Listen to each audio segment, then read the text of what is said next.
नमस्कार साथियों, टी संज्ञा का अध्ययन करेंगे हम सब। सूत्र है अचो अंत्यादि टी। सूत्र क्या है? अचो अंत्यादि टी। अगर इसको हम अलग अलग लिखें तो लिखेंगे अचः अंत्य आदि टी। ठीक। अचः माने आप समझ ही रहे हैं, अच मीन्स होता क्या है? स्वर। अच यानी स्वर वर्ण। ठीक। तो इसका अर्थ होगा कि अचों के मध्य, अचः अंत, आदि अच के अंत में, अचः यानी स्वर के अंत में, ठीक, स्वर के अंत में यानी अंतिम स्वर जो हो उसके मध्य में, आदि माने पूर्व, आदि माने पहले, अंतिम अच के पहले जो स्वर वर्ण होता है उसकी टी संज्ञा होती है। नहीं समझ में आ रहा है? देखिए ध्यान समझिए इसको, सूत्रार्थ पहले समझिए थोड़ा सा, तब समझ में आ जाएगा आपको। सूत्रार्थ, सूत्र का अर्थ अगर हम समझें तो क्या लिखेंगे कि अंतिम, या इसको पहले लिखिए, अचों के मध्य, अचों के मध्य में जो अंतिम, अचों के मध्य में जो अंतिम अच होता है, क्या होता है? अच। अच होता है, जो अंतिम अच होता है, अचों के मध्य में जो अंतिम अच होता है, ठीक, वह आदि में हो। अगर वह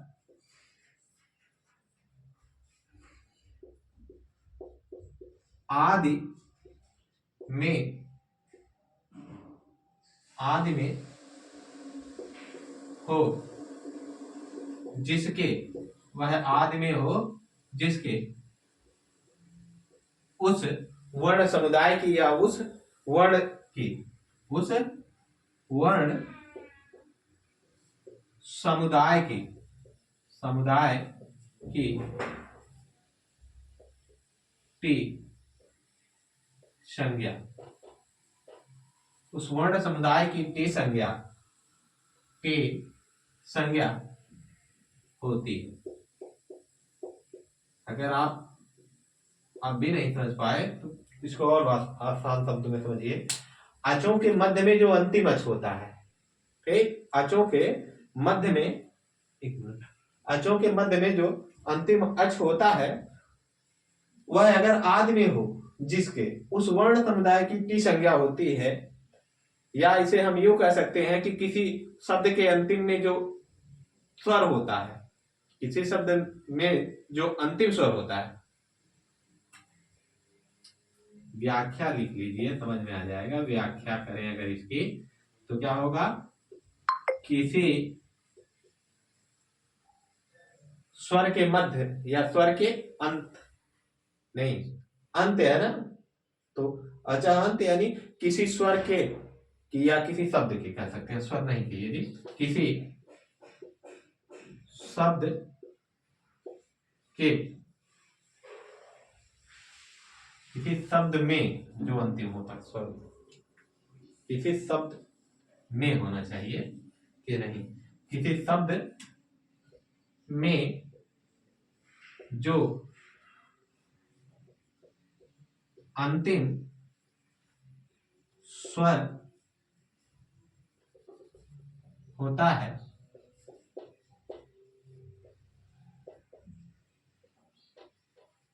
उस स्वर वर्ण की टी संज्ञा होती है, ठीक, या कह सकते हैं उस स्वर की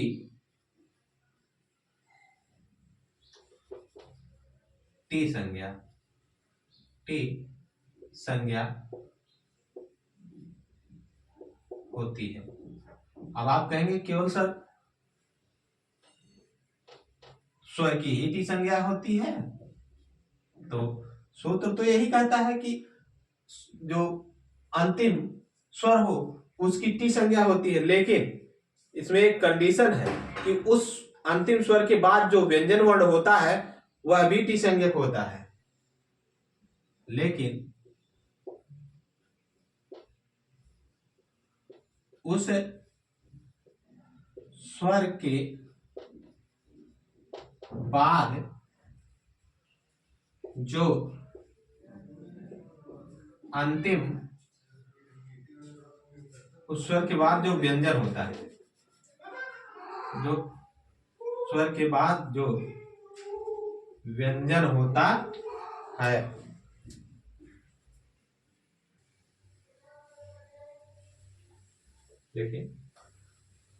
लेकिन उस स्वर के बाद, स्वर कैसा, जो अंतिम स्वर हो, ठीक, उस अंतिम स्वर के बाद जो व्यंजन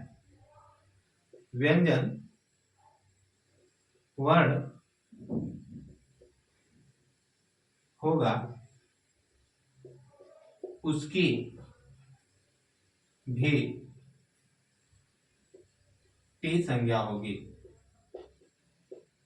उसकी भी टी संज्ञा होगी, उस वर्ण की भी क्या होगी, टी संज्ञा होगी। अगर हम उदाहरण आपको बताएं तो जैसे मनस शब्द ले लीजिए, जैसे मनस, तो मनस को हम अगर अलग अलग लिखें तो मां लिखेंगे, आ लिखेंगे, ना लिखेंगे, आ लिखेंगे, सा लिखेंगे, ठीक, मनस ये शब्द है, ठीक। तो मनस में अंतिम स्वर क्या है, ये आ है, ठीक, क्योंकि मनस में अंतिम स्वर आ है, ये टी संज्ञक होगा। यह आ क्या है, मनस का ना के बाद वाला जो आ है यह टी संज्ञक होगा, ठीक, क्योंकि इसके बाद फिर व्यंजन वर्ण है, तो यानी यहां ये भी टी संज्ञक होगा, ठीक। इसमें अस टी संज्ञक, ठीक, इसमें क्या होगा, अस की टोटल अस वर्ण समुदाय की जो है टी संज्ञा होगी। यानी अगर आ के बाद कोई वर्ण नहीं होता दूसरा, केवल अंत में होता आ ही, तो केवल आ की संज्ञा होती, मतलब टी संज्ञा होती। लेकिन यहां सा, इसके बाद व्यंजन वर्ण है, तो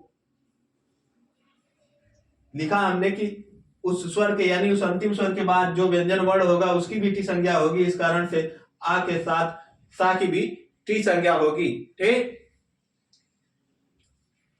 और उदाहरण जैसे राम ले लीजिए, ठीक, राम, तो राम में रा लिखेंगे, ठीक, आ लिखेंगे, मां लिखेंगे, आ लिखेंगे, ठीक, क्योंकि अब इसमें कौन सा वर्ण होगा, तो इसमें केवल आ ही होगा। इसमें क्या होगा, आ,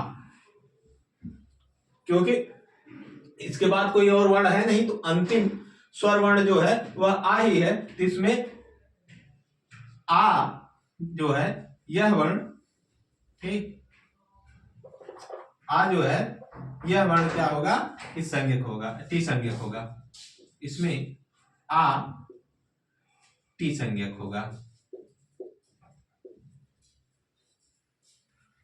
और जैसे कोई और उदाहरण, दधी हुआ, ठीक, राजन हुआ, दधी हुआ, ठीक। अब दधी में द, आ,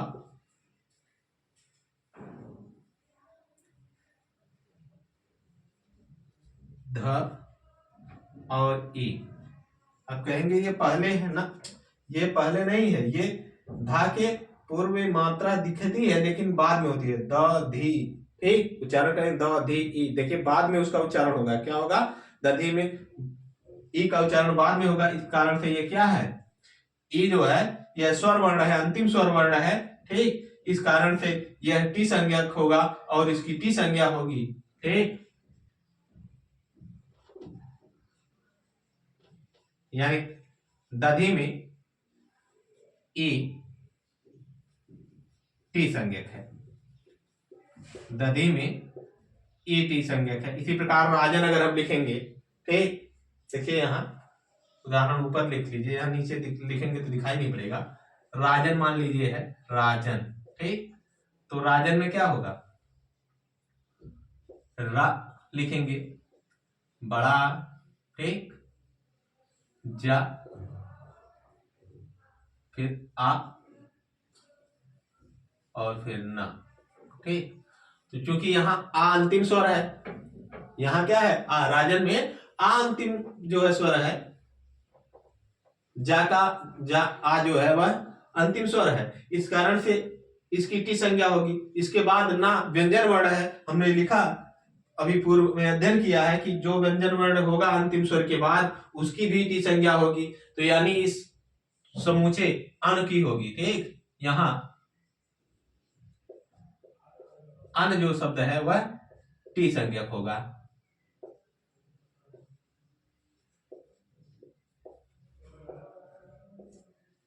आशा है कि आप अच्छे से समझ गए होंगे, ठीक। नोट कर लीजिए, उसके बाद हम आपको उपधा संज्ञा पढ़ाते हैं। ये बहुत महत्वपूर्ण है, परीक्षाओं में यहाँ से अधिकतर प्रश्न पूछे जाते हैं, लगभग सभी परीक्षाओं में। टी संज्ञा, उपधा संज्ञा हुई, पद संज्ञा हुई, नदी संज्ञा हुई, इन सब से, ठीक। तो आप टी पढ़िए, उसके बाद उपधा, फिर क्रमशः नदी और घी संज्ञा इत्यादि, पद संज्ञा इत्यादि पढ़ाएंगे। जितने भी संज्ञा होती हैं सब लगभग जो महत्वपूर्ण संज्ञाएं हैं उनका अध्ययन हम आपको कराएंगे, ठीक। आप नोट कर लीजिए इसको।